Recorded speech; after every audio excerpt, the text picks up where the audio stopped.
উকা হৈ ৰব এটি বসন্ত কথা আৰু আবৃত্তিকাৰ প্ৰাঞ্জল হাজৰিকা। সেমেকিব লাগিছে মাথো আজিতো চকু, তৃষ্ণাটোৰ হৃদয় অবুজন মন আৰু জ্যোতিহীনতাৰ এক স্খলিত মানচিত্ৰ, লগতে অব্যক্ত সপোনবোৰ। পৃথিৱীও আজি নিজান নিমাত, চৌদিশে মাথো হাহাকাৰ, পুষ্টিহীনতাৰ আৰ্তনাদ আৰু মৃত্যুৰ কিৰিলি। আজৰি কাঢ়ি নিব হাঁহিমুখৰ উৎফুল্লিত বাসনাক নিষ্ঠুৰ সময়বোৰে, আৰু সমস্ত বিহুৱা বিহুতিৰ লগতে অসমবাসী হৈ ৰব এই বসন্তৰ অপ্ৰত্যাশিত ভোকাতুৰ অতিথি। কাৰোবাক হেৰুৱাৰ ভয়ত নহয়, তোক আদৰিব নোৱাৰা ভয়তহে বুকুখন বৰকৈ কঁপিব লাগিছে। বসন্ত বৰকৈ কঁপিব লাগিছে। ডালত ফুলি থকা কপৌ ফুল ডালতেই মৰহিব। কুলিৰজনী মাততো এনে লাগিছে যে কুলিৰজনীৰ হিয়া ভৰা কান্দোন,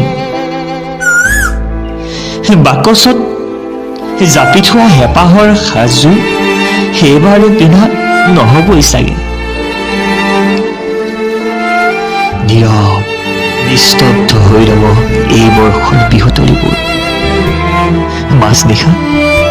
মাজনিশা সাৰ পাই উঠি চিঞৰি উঠো আৰু মনত পৰে সেই নিষ্ক্ৰিয় হৈ থকা অখৰাস্থলীলৈ।